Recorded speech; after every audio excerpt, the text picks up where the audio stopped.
Hey, what's going on, guys? I'm going to talk today about a guy named Brown Condor or John Charles Robinson. Brown Condor is what he was known as, particularly when he went to the Ethiopian Air Force. That's actually where he acquired his name, but his birth name was John Charles Robinson, and he flew for the Ethiopian Air Force like right before World War II in one of the events that led up to World War II in the Italian-Ethiopian War. And he also established the first aviation school for African Americans. And a lot of his students went on to become Tuskegee Airmen. So he's, in some cases, he's known as the father of the Tuskegee Airmen. But anyways, he was born in Florida, but he was raised in Gulfport, Mississippi. His birth father died when he was very young.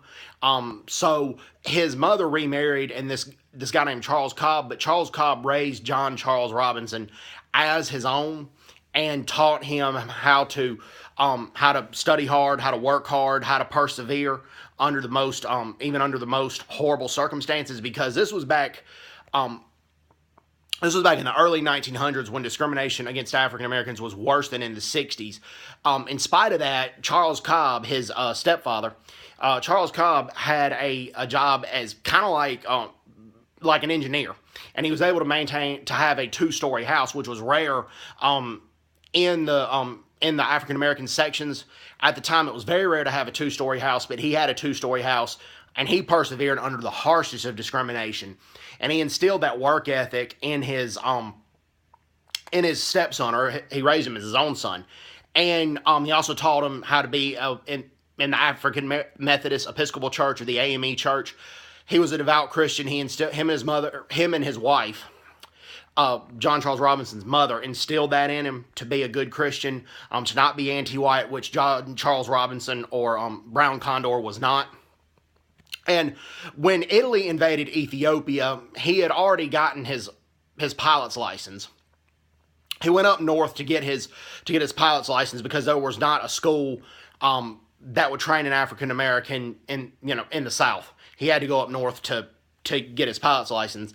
But he said there was not much difference between the North and the South in terms of racism and discrimination. It's just in the South you knew where to go because it was clearly segregated. But he said even though he was allowed to go to walk the streets the same area as whites were, he was refused service lots of times. Patrons shut the door when they saw him come in. He saw that go on. So as soon as the Italian-Ethiopian War broke out, he volunteered to fly for the Ethiopian Air Force. He actually went on to command the Ethiopian Air Force during that campaign, and he flew mostly reconnaissance missions, and Ethiopia only had about a dozen aircraft at the time.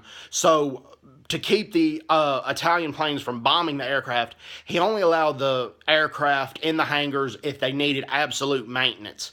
And when the maintenance was done, he kept the aircraft behind trees and painted them the colors of trees and the colors of the grass in the area to conceal the aircraft. And he did two things. He did a lot of reconnaissance flying, and he also did a lot of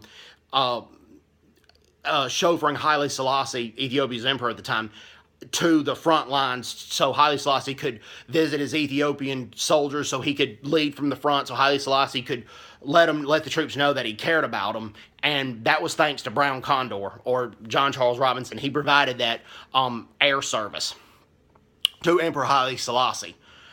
Eventually, Italy annexed, I'm going to put annexed Ethiopia, because there were a lot of nations, including the United States, that did not recognize Italy's occupation of Ethiopia. And also, during the Christmas offensive of that war, Ethiopian soldiers, a lot of them fought with spears, but they beat back the Italian army during that part. And that was an extremely brave thing to do. Well, Thomas Simmons wrote a book, they called him Brown Condor, and that details the life of John Charles Robinson. And Thomas Simmons was a veteran of the Korean War. And thumbs up to Thomas Simmons for writing this book, because it needed to be written.